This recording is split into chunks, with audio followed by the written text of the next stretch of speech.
Bersaing dengan tim kuat di kualifikasi Piala Dunia 2026, pastikan Timnas Indonesia tak gentar. Timnas Indonesia dipastikan melaju ke putaran ketiga kualifikasi Piala Dunia 2026 zona Asia. Setelah memastikan melaju ke putaran ketiga, tim asuhan Shin Tae-yong harus menghadapi situasi yang berat. Timnas Indonesia bergabung bersama Jepang, Arab Saudi, Australia, Bahrain, dan Cina. Melihat hasil undian ini, Timnas Indonesia bergabung dalam tim sulit. Bergabung dalam grup C, perjuangan Timnas Indonesia tak akan mudah.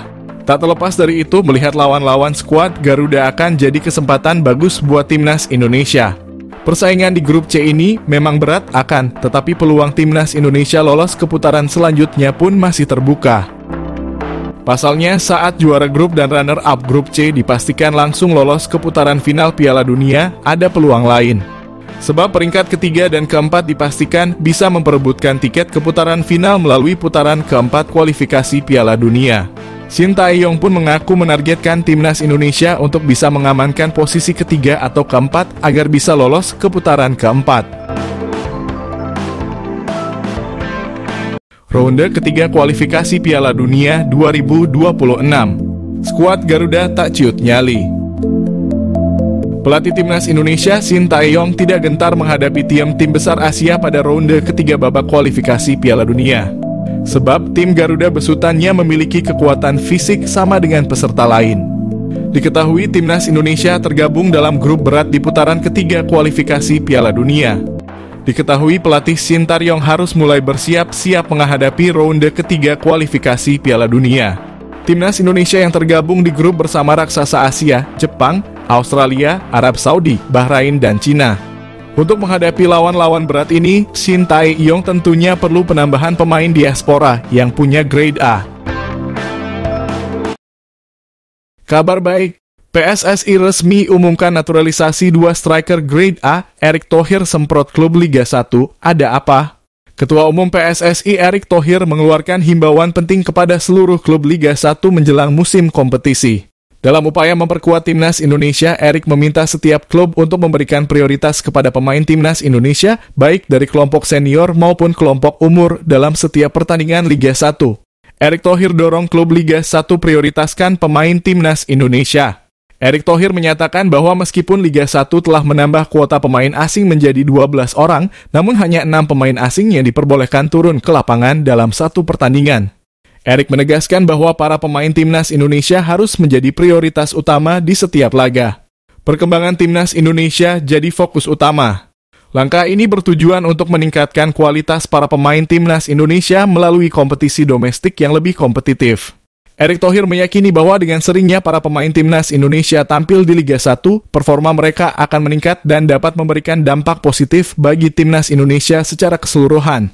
Pentingnya memainkan pemain Timnas Indonesia di Liga 1 bukan hanya soal memenuhi kuota pemain nasional, tetapi juga sebagai strategi jangka panjang untuk membangun kekuatan sepak bola Indonesia di kancah internasional. Dalam hal ini, Liga 1 harus menjadi platform yang efektif untuk mengasah kemampuan pemain-pemain terbaik Indonesia. Erick Thohir juga menyoroti pentingnya penjadwalan yang baik antara pertandingan Liga 1 dan agenda Timnas Indonesia. Dia mengungkapkan bahwa PSSI telah menyusun jadwal kompetisi domestik dan jadwal Timnas Indonesia dalam kurun waktu 3 tahun ke depan untuk menghindari bentrokan. Langkah ini diambil untuk memastikan bahwa klub-klub Liga 1 tidak akan menghadapi kesulitan dalam memainkan pemain Timnas Indonesia. Sebaliknya, para pemain Timnas juga dapat tampil maksimal di level internasional tanpa terganggu oleh jadwal kompetisi domestik. Di sisi lain, kabar mengenai proses naturalisasi beberapa pemain keturunan juga menjadi perhatian. Salah satunya adalah Oleh Romani, penyerang FC Utrecht yang dirumorkan akan segera dinaturalisasi untuk memperkuat Timnas Indonesia. Proses naturalisasi Timnas Indonesia. PSSI mengonfirmasi penerimaan data Mauro Zilstra. Lantas bagaimana dengan Kevin Dix? PSSI mengakui telah menerima data dari striker FC Volendam U21 Mauro Zilstra. Namun PSSI masih mempelajari dan belum akan menaturalisasi. PSSI mengonfirmasi bahwa mereka telah menerima informasi mengenai striker FC Volendam U21 Mauro Zilstra. Namun saat ini PSSI masih dalam proses kajian dan belum berencana untuk memproses naturalisasinya. Selain itu, PSSI juga terus mendorong naturalisasi untuk pemain lain, yaitu Kevin Dix. Pemain berusia 27 tahun ini adalah salah satu atlet keturunan yang berkualitas. Arya Sinulinga, anggota Exco PSSI, memberikan pernyataan terkait Kevin Dix. Ia menjelaskan bahwa sudah ada komunikasi, tetapi belum ada langkah untuk naturalisasi ke dalam timnas Indonesia. Kevin Dix merupakan salah satu pemain keturunan yang memiliki prestasi gemilang. Dia pernah bermain untuk klub-klub seperti Vitesse, Fiorentina, Feyenoord, Empoli, dan FC Copenhagen. Pemain yang dilaporkan memiliki keturunan Ambon, Maluku ini juga telah meraih berbagai gelar juara, termasuk KNVB Cup. Dalam kompetisi Eropa, Kevin Dix memiliki pengalaman yang cukup baik, dengan total 17 penampilan di Liga Champions, 8 di kualifikasi Liga Champions, dan 12 di Europa League. PSSI telah menjalin komunikasi dengan Kevin Dix sejak beberapa waktu lalu, tepatnya pada akhir 2021 bersama Amos Hilgers. Namun hingga saat ini hanya Hilgers yang telah menyatakan kesediaannya untuk dinaturalisasi. Siapa Delano Ladan, penyerang jebolan Feyenoord yang bermimpi bela timnas Indonesia? Pemain keturunan Indonesia, Delano Ladan, menunjukkan hasratnya yang kuat untuk membela timnas Indonesia. Ladan bahkan mengambil inisiatif dengan mengirim pesan langsung melalui Instagram kepada Ketua Umum PSSI, Erick Thohir. Isu mengenai minat Ladan untuk dinaturalisasi pertama kali mencuat melalui akun Instagram @footballindonesia. Meski begitu, respons Ladan masih simpang siur. Namun kini keinginannya untuk bermain bersama timnas Indonesia bukan hanya sebatas rumor. Pemain berusia 22 tahun ini telah menyatakan minatnya untuk dinaturalisasi, yang dia sampaikan melalui pesan langsung kepada Erick Thohir. Ladan bahkan meminta Erick agar segera merespons pesan tersebut. Ladan memiliki akar kebangsaan Indonesia melalui keturunan dari kakeknya. Dia merupakan produk akademi klub elit Belanda, Feyenoord Rotterdam, dan telah bermain untuk beberapa klub lain di Belanda sebelum bergabung dengan TOP Os di Liga 2 Belanda.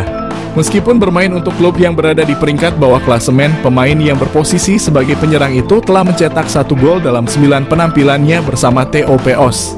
Selain berkompetisi secara teratur di level klub, Ladan juga memiliki pengalaman membela timnas Belanda dalam kelompok umur. Pemain berusia 23 tahun itu tercatat memulai karier sepak bolanya di Akademi Feyenoord pada 2006 hingga 2011 lalu. Ia menyeberang ke sejumlah tim seperti HA Glandia dan terakhir ADO Den Haag. Karier profesionalnya pun dimulai di ADO Den Haag, namun ia hanya 4 kali bermain di tim tersebut tanpa catatan gol. Ladan lantas dipinjamkan ke TOP Os lalu diangkut secara gratis oleh SC Cambuur.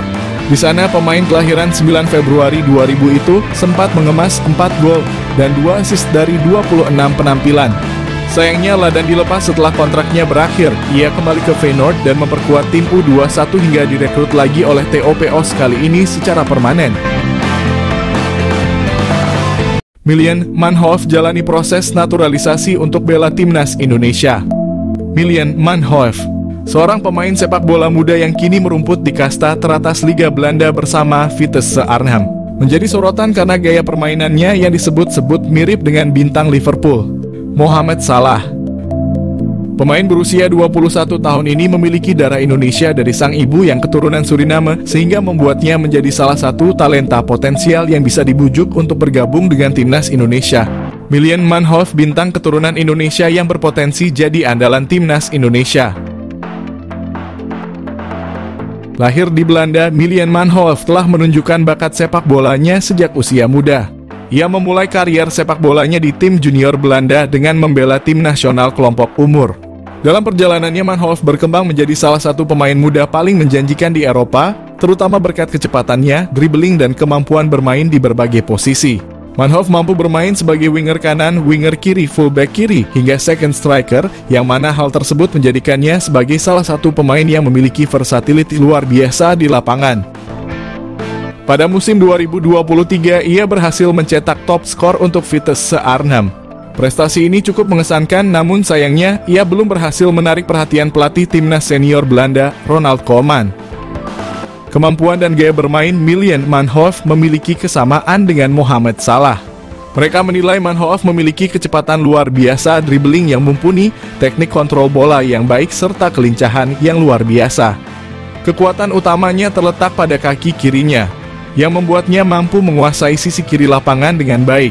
Mirip dengan gaya permainan Mohamed Salah yang sering kali melakukan penetrasi dari sayap kanan ke tengah.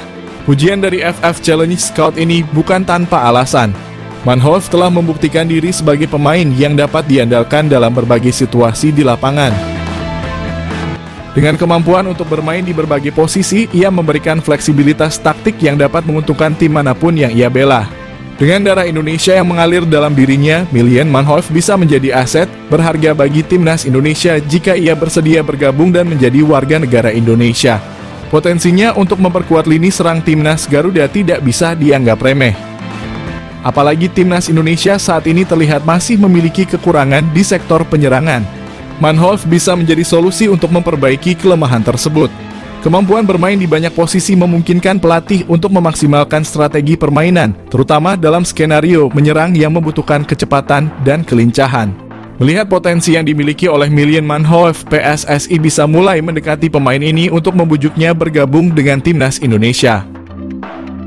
Proses naturalisasi untuk pemain keturunan yang berbakat seperti Manhoef telah menjadi salah satu strategi PSSI dalam memperkuat skuad Garuda. Jika berhasil, kehadiran Manhoef di timnas Indonesia bisa menjadi senjata mematikan dalam kompetisi internasional. Ia tidak hanya dapat menambah daya serang, tetapi juga mampu membawa pengalaman bermain di Liga Eropa yang kompetitif, yang tentunya akan meningkatkan kualitas permainan tim secara keseluruhan.